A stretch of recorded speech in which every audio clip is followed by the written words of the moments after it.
उसका डेट है 30/5/71। इसमें बाबा ने पूछा है कि ऐसे कौन से महावाक्य हैं जो आज्ञा और प्रतिज्ञा को एक साथ बताते हैं।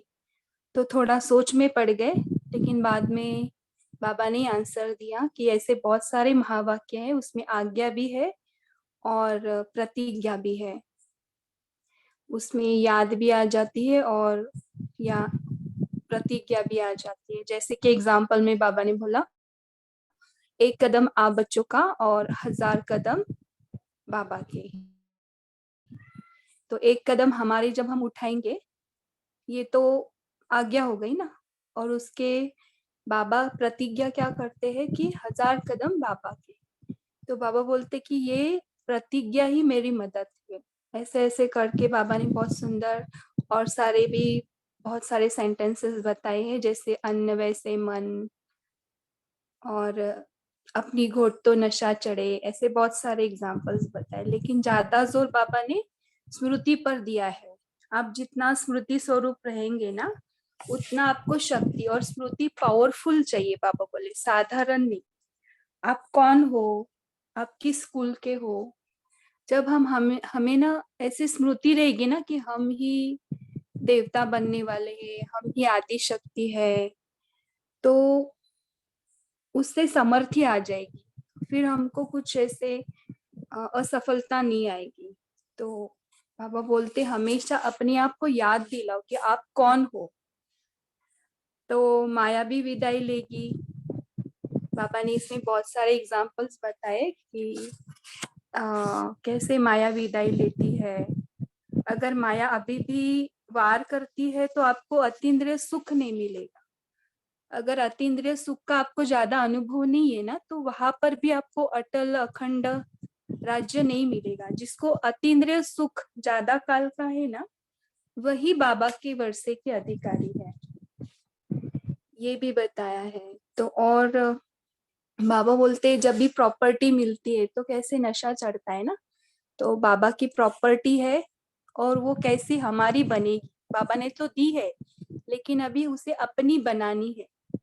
उसको कैसे अपनी बनाएंगे? तो मनन चिंतन से। जो मनन करते हैं ना, जैसे मुरली पढ़ना, स्व मुरली पढ़ना, अभी ये बाबा हमारे द्वारा पढ़ा रहे, लेकिन बाबा बोलते आप स्वयं जब पढ़ेंगे ना सभी, तो उसका नशा चढ़ेगा आपको। और उसका मनन चिंतन जितना करेंगे ना, उतनी मुरली के पॉइंट्स अपने अंदर अपनी बन जाती है। तो अपनी प्रॉपर्टी बनाएंगे तो माया भी नहीं वार करेगी, देह अभिमान भी नहीं आएगा, आप अंडरग्राउंड जाओगे। ऐसे बहुत सारे एग्जाम्पल्स बाबा ने बताए गए। तो अभी डायरेक्ट मुरली सुनते हैं बाबा के ही शब्दों में। तो मुरली की डेट है 30/5/71। बाप की आज्ञा और प्रतिज्ञा। बाप दादा आज्ञा भी करते हैं और प्रतिज्ञा भी करते हैं। ऐसे कौन से महावाक्य है जिसमें आज्ञा भी आ जाए और प्रतिज्ञा भी आ जाए? इसको सोचना है हमें। इसमें एक तो बताया है, लेकिन हमें और सारे निकालने हैं। तो ऐसे महावाक्य याद आते हैं जिसमें आज्ञा और प्रतिज्ञा दोनों आ जाए। तो ऐसे बहुत महावाक्य है, लंबी लिस्ट है इनकी। लेकिन टेम्पटेशन के महावाक्य है कि 1 कदम आप उठाओ तो 1000 कदम बाप दादा आगे आएंगे, न कि 10 कदम। बाबा कितने कदम आएंगे? 1000 कदम। ये टेम्पटेशन है ना। जैसे कि हमको लगता है ये इम्पॉसिबल है, लेकिन ये बाबा के लिए पॉसिबल है। इन महावाक्यों में आज्ञा भी है कि 1 कदम आगे बढ़ाओ, और फिर प्रतिज्ञा भी है कि 1000 कदम बाप दादा भी आगे आएंगे। तो ये बाबा की भी प्रतिज्ञा है। हमारे लिए आज्ञा क्या है? आप 1 कदम आगे बढ़ाओ। ऐसे उमंग उत्साह दिलाने वाले महावाक्य सदैव स्मृति में रहने चाहिए। आज्ञा को पालन करने से बाप की जो प्रतिज्ञा है, उसे सहज रीति अपने को आगे बढ़ा सकेंगे। जो भी आज्ञा पालन करेंगे ना, तो बाप उसके रिटर्न में प्रतिज्ञा करेंगे, क्योंकि फिर प्रतिज्ञा मदद का रूप बन जाती है।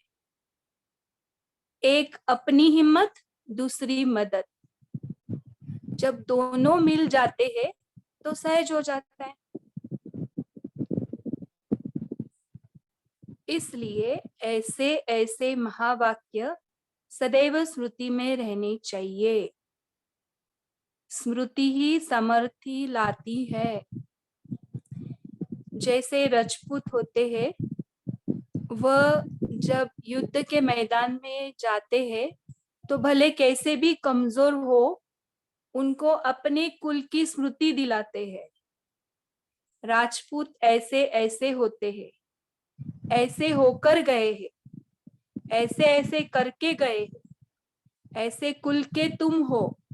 यह स्मृति दिलाने से उन्हों को क्या होता है, जैसे देखो राजा को स्मृति दिलाते, तुम ऐसे थे, ऐसे ऐसे करते थे, तो उनमें वो क्या आती है, समर्थ्य आती है।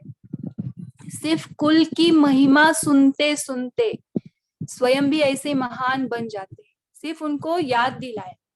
जैसे देखो कथाओं में बताते कि हनुमान जी को भी उनकी शक्तियां भूल गई थी, और वो जब समुद्र पार करना था तो जटायु ने उन्हें याद दिलाया कि आप ये कर सकते हो, आप में ये शक्ति है, उन्हें बहुत सारा याद दिलाया, फिर वो कर सके। वैसे ही बाबा हमको बोलते आप हो, आप कर सकते हो, आप सूर्यवंशी हो। देखो आगे बाबा बता रहे, इसी रीति आप सूर्यवंशी हो, ये एक्सेप्ट कर लो। मन बुद्धि में हमें एक्सेप्ट करना है, इसको प्रिंट करना है आज कि हम कौन है, सूर्यवंशी हो, मैं सूर्यवंशी हूँ। बाबा याद दिला रहे हम। वो सूर्यवंशी राज्य करने वाले क्या थे, कैसे राज्य किया, और किस शक्ति के आधार पर ऐसा राज्य किया, वह स्मृति और साथ साथ सब संगम युग के ईश्वरीय कुल की स्मृति। देखो सूर्यवंशी की भी स्मृति, और अभी अभी हम कौन है, ईश्वरीय कुल, इसकी भी स्मृति बाबा याद दिला रहे। अगर ये दोनों ही स्मृति बुद्धि में आ जाती है तो फिर समर्थी आ जाती है, तो सब पावर्स आ गई। देखो जैसे समर्थी से फिर माया का सामना करना सरल हो जाता है, सिर्फ स्मृति के आधार से। सिर्फ स्मृति के आधार से क्या कर सकेंगे हम, माया का सामना कर सकेंगे, वो भी सरल और सहज। तो हर कार्य में सफलता प्राप्त करने के लिए क्या साधन हुआ, स्मृति से अपने में पहले समर्थी को लाओ। क्या करना है, सिर्फ हमको स्मृति लानी है, बस हमको याद दिलाने अपने आप को। स्मृति से अपने में पहले समर्थी को लाओ, फिर क्या कार्य करो।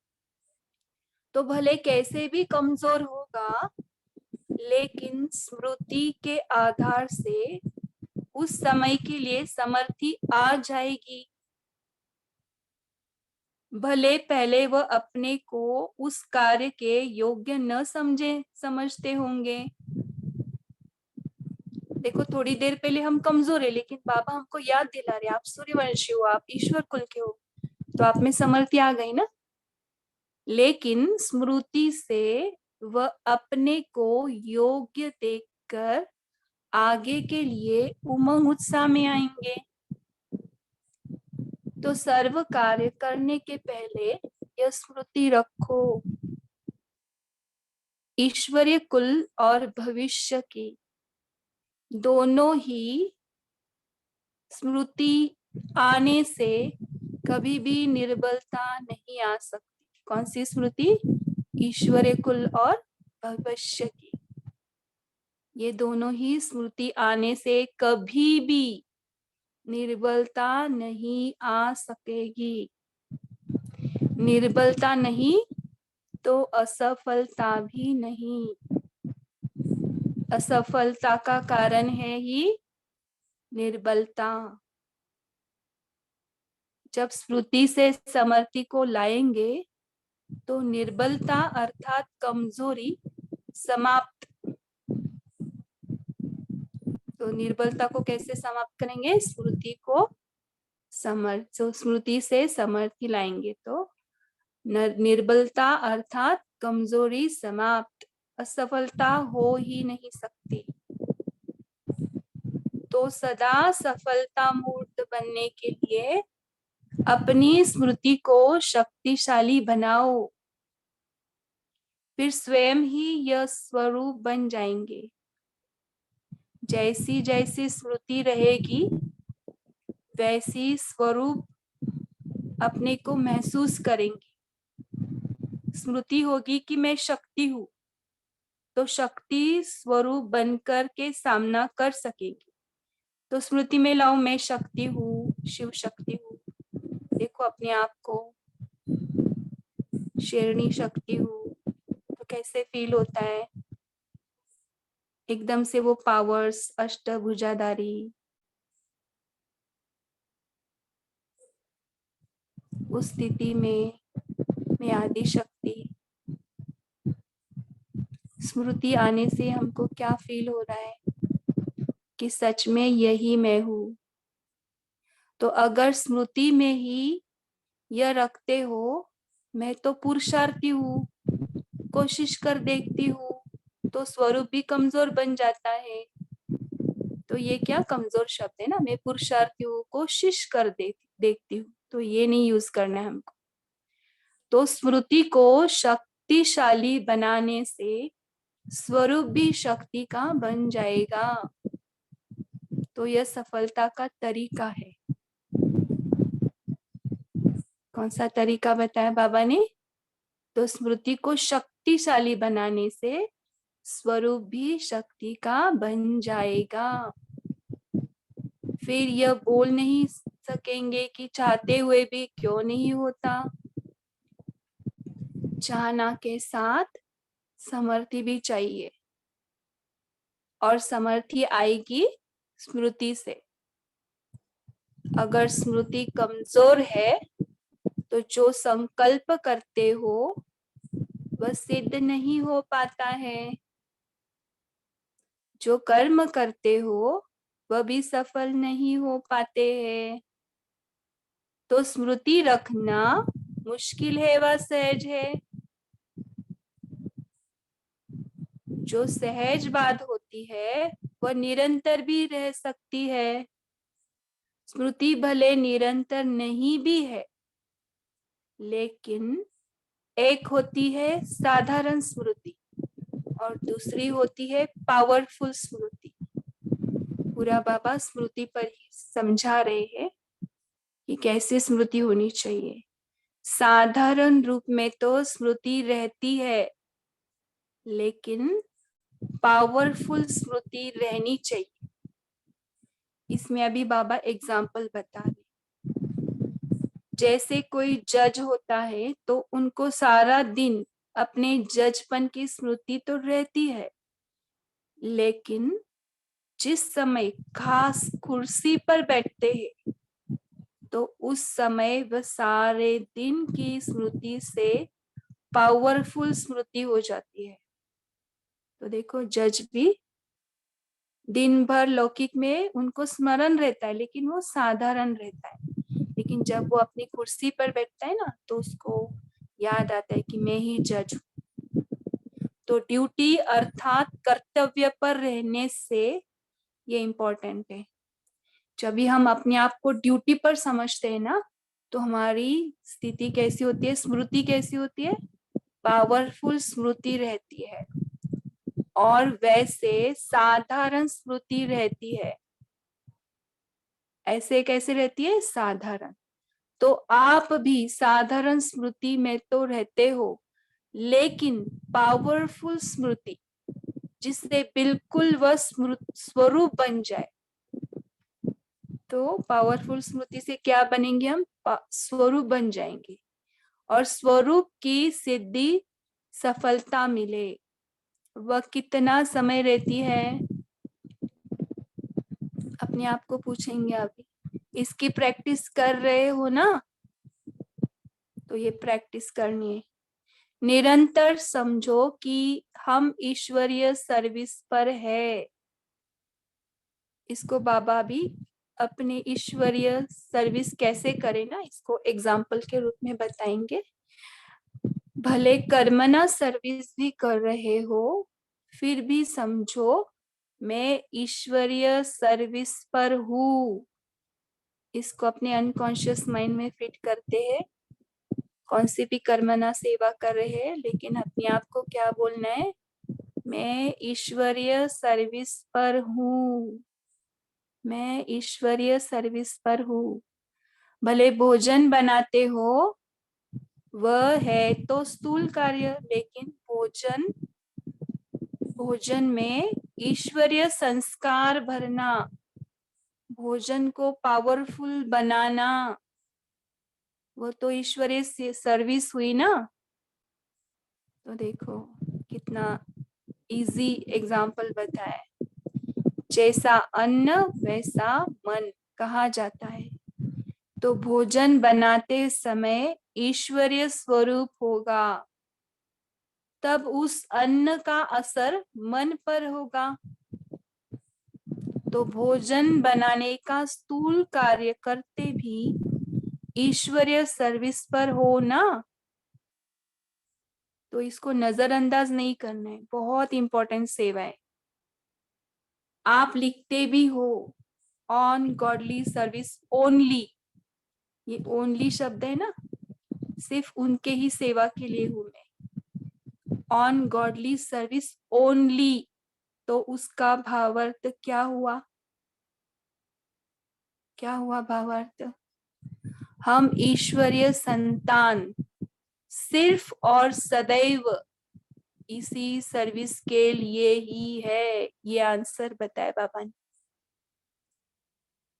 सिर्फ और सिर्फ किसके लिए? हम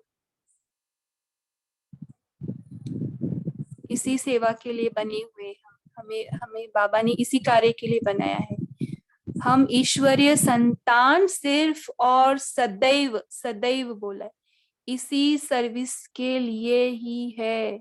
भल उसका स्वरूप स्थूल सर्विस का है, लेकिन उसमें भी सदैव ईश्वरीय सर्विस में हूँ। जब तक यह ईश्वरीय जन्म है, तब तक हर सेकंड, हर संकल्प, हर कार्य ईश्वरीय सर्विस है। हर सेकंड, हर संकल्प, हर कार्य ईश्वरीय सर्विस है। इसको मन में फिट करेंगे। वह लोग थोड़े टाइम के लिए कुर्सी पर बैठ अपनी सर्विस करते हैं, आप लोगों के लिए यह नहीं है। तो बाबा ने हमें तो सदैव बोला है, थोड़ी देर के लिए नहीं। सदैव अपने सर्विस के स्थान पर कहाँ भी हो तो स्मृति वह रहनी चाहिए। कहाँ भी माना, समझ में आ रहा है सभी को? फिर कमजोरी आ नहीं सकती।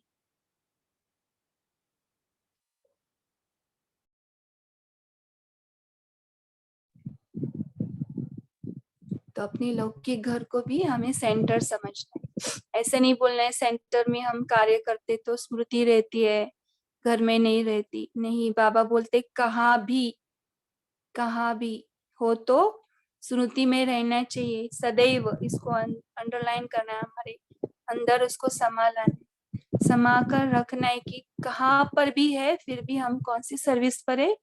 ईश्वरीय सर्विस पर है। फिर कमजोरी आ नहीं सकती। जब अपनी सर्विस की सीट को छोड़ देते हो, तो सीट को छोड़ने से स्थिति भी सेट नहीं हो पाती। सीट नहीं छोड़नी चाहिए। कुर्सी पर बैठने से नशा होता है ना। अगर सदैव अपने मर्तबे की कुर्सी पर बैठो तो नशा नहीं रहेगा। कुर्सी व मर्तबे को छोड़ते क्यों हो? थक जाते हो?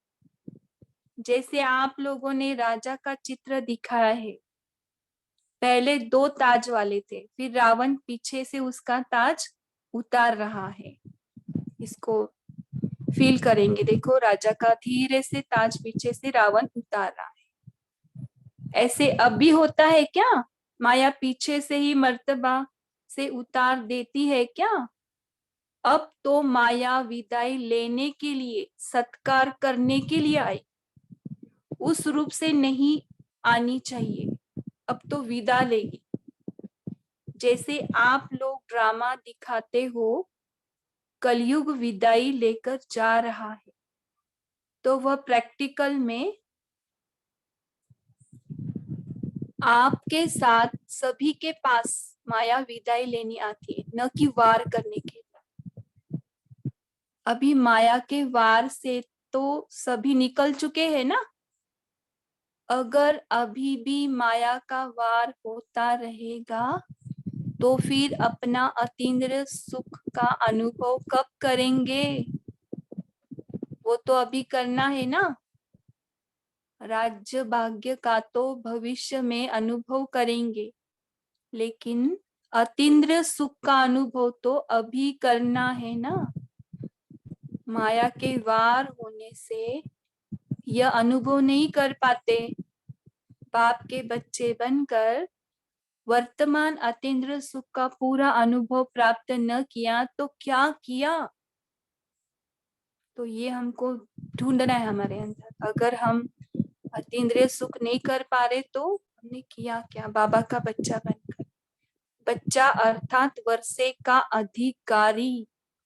कौन सा वर्षा? अतीन्द्रिय सुख। तो सदैव ये सोचो कि संगम युग का श्रेष्ठ वर्षा अतीन्द्रिय सुख सदा काल प्राप्त रहा। ये अपने आप को पूछो एक बार।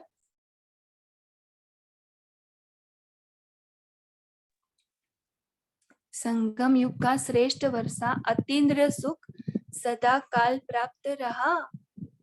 अगर अल्प काल के लिए प्राप्त किया तो बाकी फर्क क्या रहा? सदा काल की प्राप्ति के लिए ही तो बाप के बच्चे बने, फिर भी अल्प काल का अनुभव क्यों? अटूट अटल अनुभव होना चाहिए, तभी अटल अखंड स्वराज्य प्राप्त करेंगे। तो अटूट रहता है वह बीच बीच में टूटता है। टूटी हुई चीज फिर जुड़ी हुई हो तो, और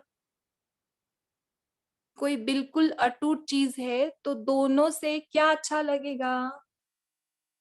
अटूट चीज अच्छी लगेगी ना।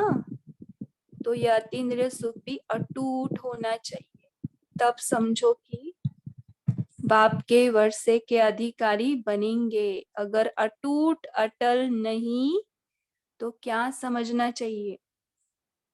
तो आज ही फैसला करेंगे हम, क्या है हमारे अंदर ये क्वालिटी आ गई है। वर्षे के अधिकारी नहीं बने हैं, लेकिन थोड़ा बहुत दान पुण्य की रीति से प्राप्त कर लिया है, जो कभी कभी प्राप्त हो जाता है। वर्षा सदैव अपनी प्राप्ति होती है, दान पुण्य तो कभी कभी की प्राप्ति होती है। वारिस हो तो वारिस की निशानी है अतीन्द्रिय सुख के वर्षे के अधिकारी। वारिस को बाप सभी कुछ विल करता है, तो अभी वारिस को बाबा विल कर रहे हैं। जो वारिस नहीं होंगे उनका थोड़ा बहुत देखकर खुश करेंगे। बाप तो पूरा विल कर रहे हैं। जिनका बाप के विल पर पूरा अधिकार होगा उन्हों की निशानी क्या दिखाई देगी? वह विल पावर वाले होंगे। उनका एक एक संकल्प विल पावर वाला होगा। अगर विल पावर है तो असफलता कभी नहीं होगी। पूरे विल के अधिकारी नहीं बने हैं तब विल पावर नहीं आती है। बाप की प्रॉपर्टी व प्रॉस्पेरिटी को अपनी प्रॉपर्टी बनाना, इसमें बहुत विशाल बुद्धि चाहिए। बाप की प्रॉपर्टी को अपनी प्रॉपर्टी कैसे बनाएंगे? जितना अपना बनाते जाएंगे उतना ही नशा और खुशी होगी। तो बाप की प्रॉपर्टी को अपनी प्रॉपर्टी बनाने का साधन कौन सा है? वह बाप की प्रॉपर्टी बाप की ही रहने दे। तो क्या है उसका आंसर? बाबा ने मनन चिंतन बताए। कोई कोई ने अपना अपना विचार बताया। जिनकी दिल सच्ची थी उन पर साहेब राजी हुआ, तब तो प्रॉपर्टी दी। ये भी बाबा ने स्लोगन याद किया है ना, जिसकी दिल सच्ची उन पर बाबा राजी सदा रहता है। प्रॉपर्टी तो दे दी, अब उनको सिर्फ अपना बनाने की बात। सर्विस व दान भी तब कर सकेंगे जब प्रॉपर्टी को अपना बनाया होगा। जितना प्रॉपर्टी होगी उतना नशे से दान कर सकेंगे और दूसरों की सर्विस कर सकेंगे। लेकिन बात है पहले अपना कैसे बनाए। अपना बन गया फिर दूसरों को देने से बढ़ता जाता है। यह हुई पीछे की बात।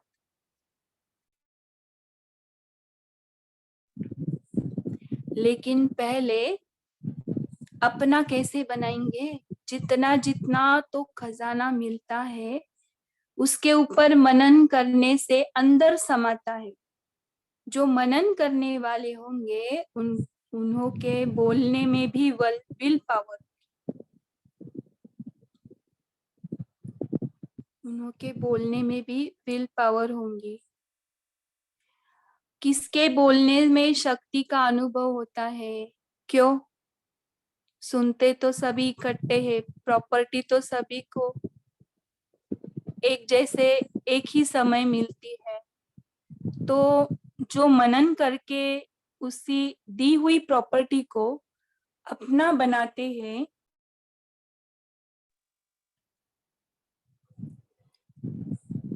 तो उसका क्या होता है? कहावत है ना, अपनी घोट तो नशा चढ़े। अभी सिर्फ रिपीट करने का अभ्यास है, मनन करने का अभ्यास कम है, तो अपनी घोट तो नशा चढ़े। जितना जितना मनन करेंगे अर्थात प्रॉपर्टी को अपना बनाएंगे तो नशा होगा। उस नशे को किसको भी सुनाएंगे तो उनका भी नशा रहेगा, नहीं तो नशा नहीं चढ़ता है। सिर्फ भक्त बन महिमा कर लेते हैं, नशा नहीं चढ़ता है। तो मनन करने का अभ्यास अपने में डालते जाओ। ओम शांति सिस्टर। हाँ, अभी समय हो रहा है। आप बहुत अच्छे से मुरली पढ़े, थैंक यू। अभी हम ब्रेकआउट रूम में मुरली का चिंतन शेयर करेंगे। 1 मिनट बाबा के याद में बैठेंगे।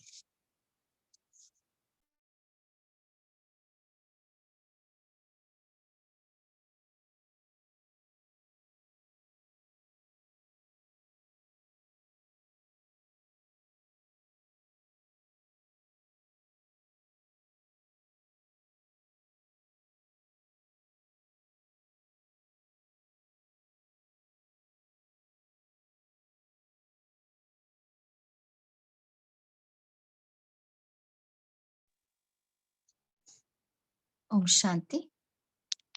आप सभी मुरली चिंतन शेयर कर सकते हैं।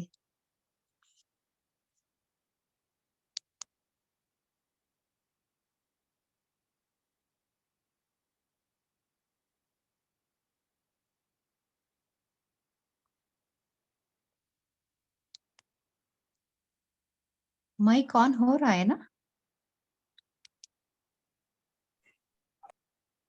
हाँ जी, बोलिए। हाँ जी, हाँ।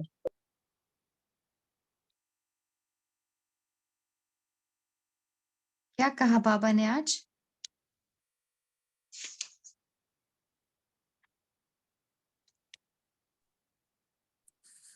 हाँ जी, बोलिए रवि भाई जी। ओम शांति दीदी। आज बाबा ने बहुत नशे वाली मुरली है। बाबा ने कहा आपको ईश्वरीय जन्म मिला, द्विज जन्म मिला, ईश्वरीय संतान बन गए, बाप बच्चे का रिलेशन बन गया तो वर्षे के अधिकारी भी बन गए, बाप की प्रॉपर्टी के वारिस बन गए। बाप ने तो आपको पूरा विल कर दिया, आप में विल पावर बढ़ गई, हर बात में विल पावर बढ़ी तो हर समय सफलता भी मिली। बाप की प्रॉपर्टी अपनी बनानी है, अपना कैसे बनाना है? मनन चिंतन से। हम रोज ही मनन चिंतन करते हैं बाबा की एक एक पॉइंट से, तो हमें ये नशा चढ़ता है।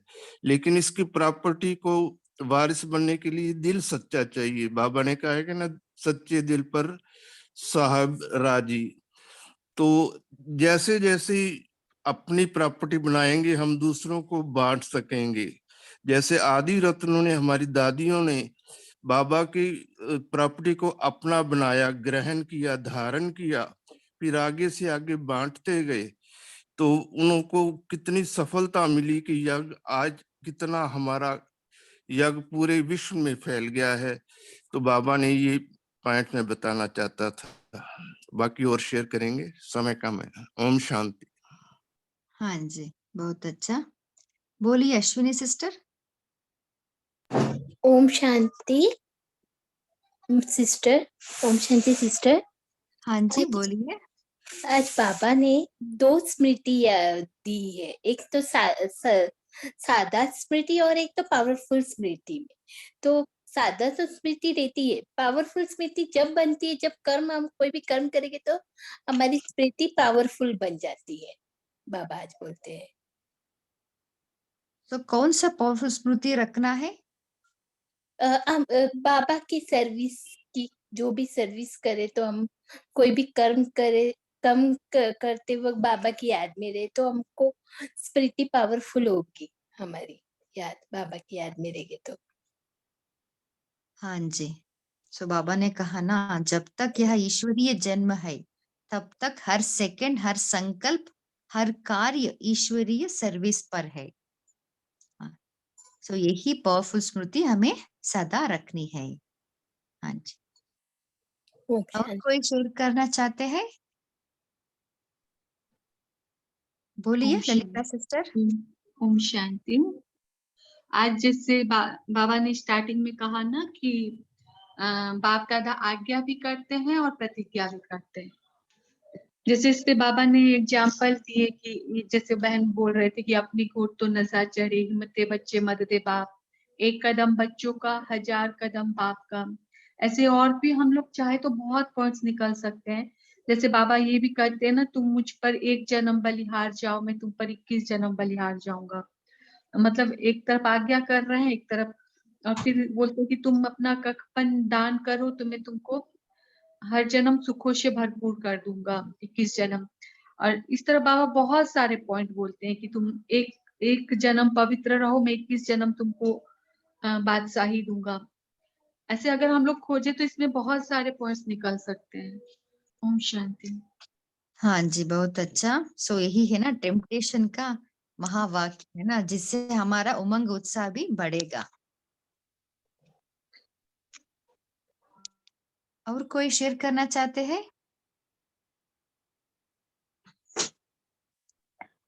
ओम शांति दीदी।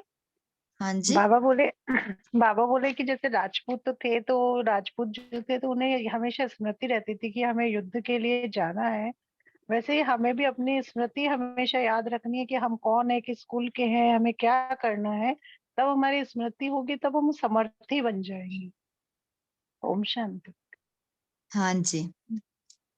सो सदा पहले स्मृति रख के फिर कार्य करना है ना। तो भले कैसे भी कमजोर होगा, लेकिन स्मृति के आधार से उस समय के लिए समर्थी आ जाएगी। सो इसके लिए पावरफुल स्मृति सदा रखनी है।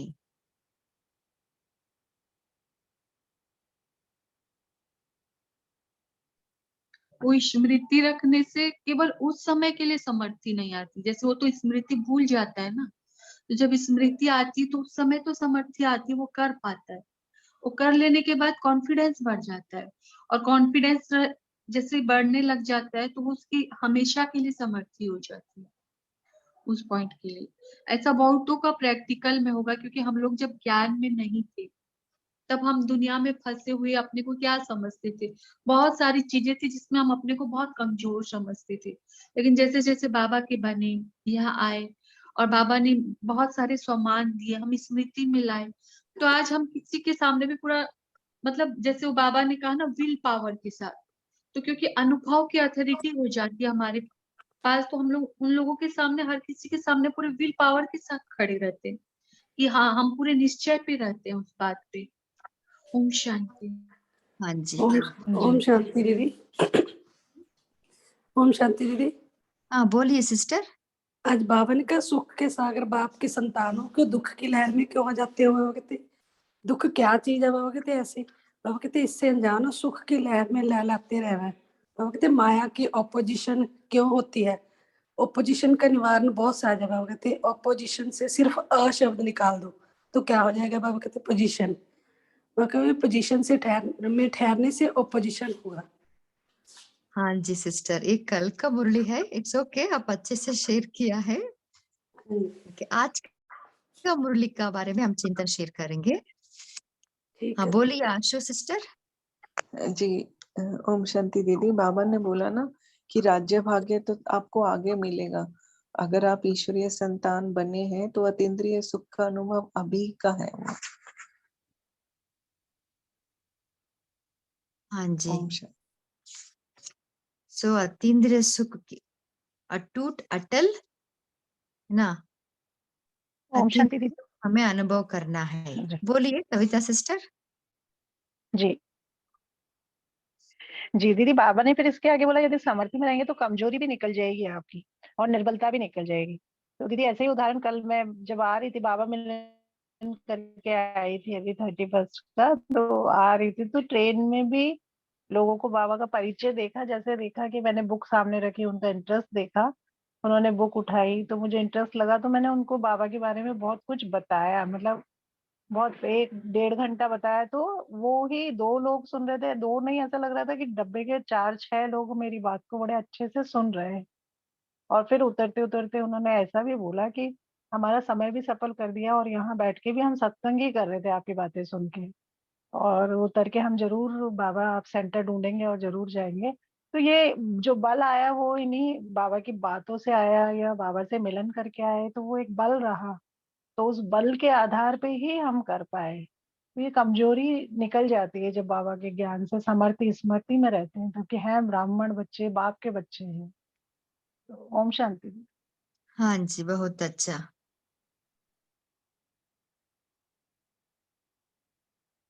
और कोई शेयर करना चाहते हैं।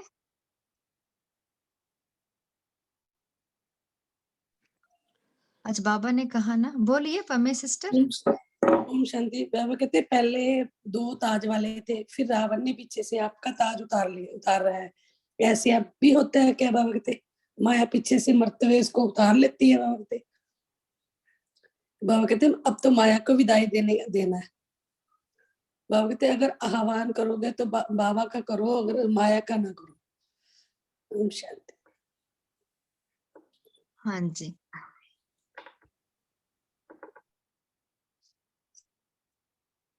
और कोई शेयर करना चाहते हैं। आज बाबा ने एक अच्छा सा एग्जाम्पल दिया ना कि पावरफुल स्मृति रहने से हमारा स्वरूप की सिद्धि सफलता प्राप्त होती है ना। जब भी हम स्थूल स्थूल कार्य करते रहते, भोजन बनाते रहते हैं, है ना, तब ईश्वरीय स्वरूप से जब हम करते हैं ना, तब वो अन्न का असर भी मन पर होगा। सो यही है सफलता, है ना। इससे हम हर कार्य में पावरफुल स्मृति को अप्लाई करनी है। हाँ, अभी सभी मेन रूम में आ गए हैं। बोलिए भाई जी। ओके, अभी ज्योति सिस्टर आप होमवर्क भी दे सकते हैं और योग भी करा सकते हैं। इसके पहले हम सभी पोल का भी आंसर देंगे।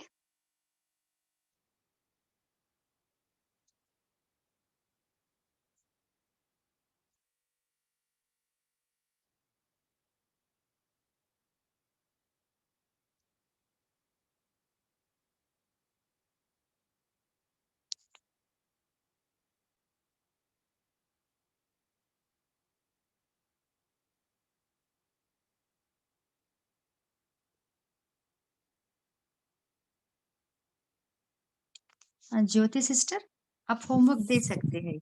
जी, आज हम होमवर्क यही लेंगे कि पावरफुल स्मृति रखेंगे हर कार्य करते हुए, चाहे भोजन बनाना हो, चाहे कुछ भी लौकिक कार्य सेंटर का हो या घर का हो, सदा और हमेशा यही स्मृति रहे कि हम ईश्वर कुल की आत्माएं हैं,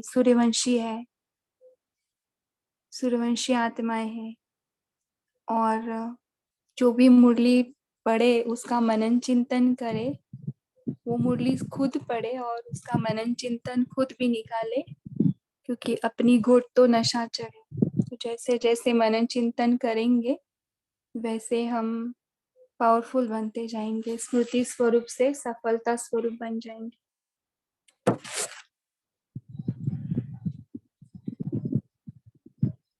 तो यही होमवर्क है कि पावरफुल स्मृति। तो अभी हम 1 मिनट साइलेंस में बैठते हैं और अपने आप को देखते हैं। देखिए अपने आप को भ्रुकुटी के बीच में,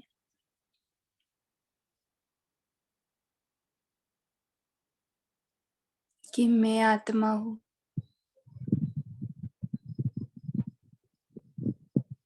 क्या मैं इस स्मृति में सदैव रहती हूँ?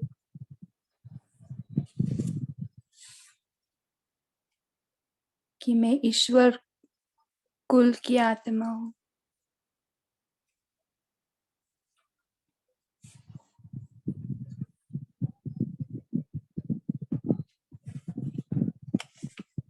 क्या मुझ में ईश्वरीय कुल का नशा सदैव चढ़ा है? अगर नहीं चढ़ा तो अब से मैं आत्मा सदैव अपने आप को ईश्वरीय कुल की और भविष्य की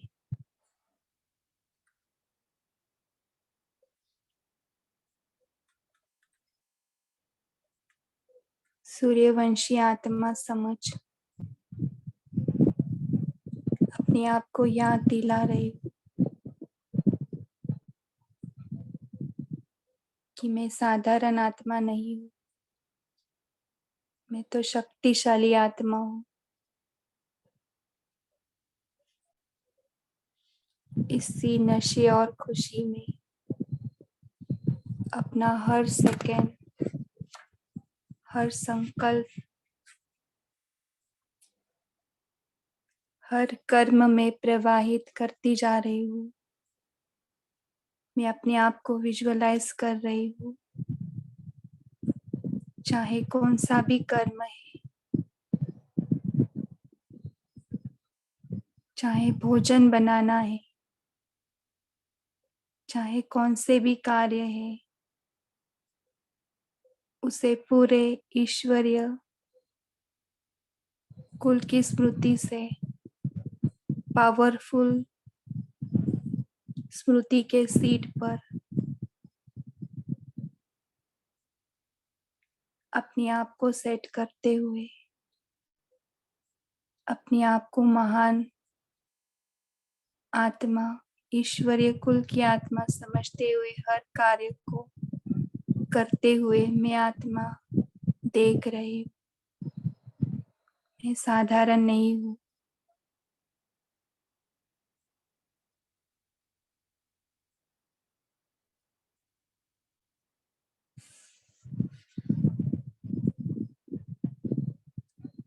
मैं तो उस ईश्वरीय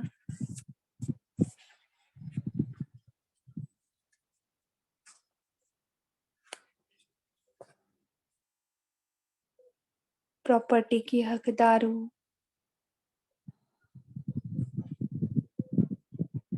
अतीन्द्रिय सुख के वर्षे की अधिकारी हूँ। इस नशे से मुझ में अतीन्द्रिय सुख अटूट, अटल और अखंड प्राप्त होते जा रहा है। इस अतीन्द्रिय सुख की मैं वर्षे की हकदार बन चुकी हूँ।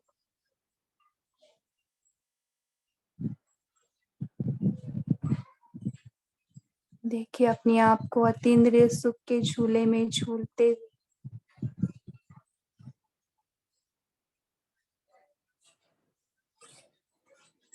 देखिए अपने आप को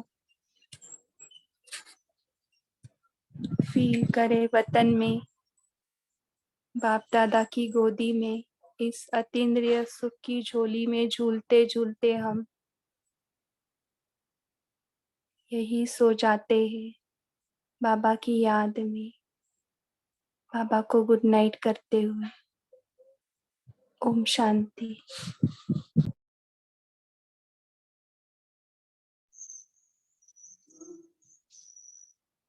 ओम शांति। Thank you sister. ओम शांति। इस इवनिंग सेशन में जुड़ने के लिए आप सभी को दिल से थैंक्स। Good night. ओम को ओम शांति। Good night. Good night. शांति। ओम शांति। ओम शांति।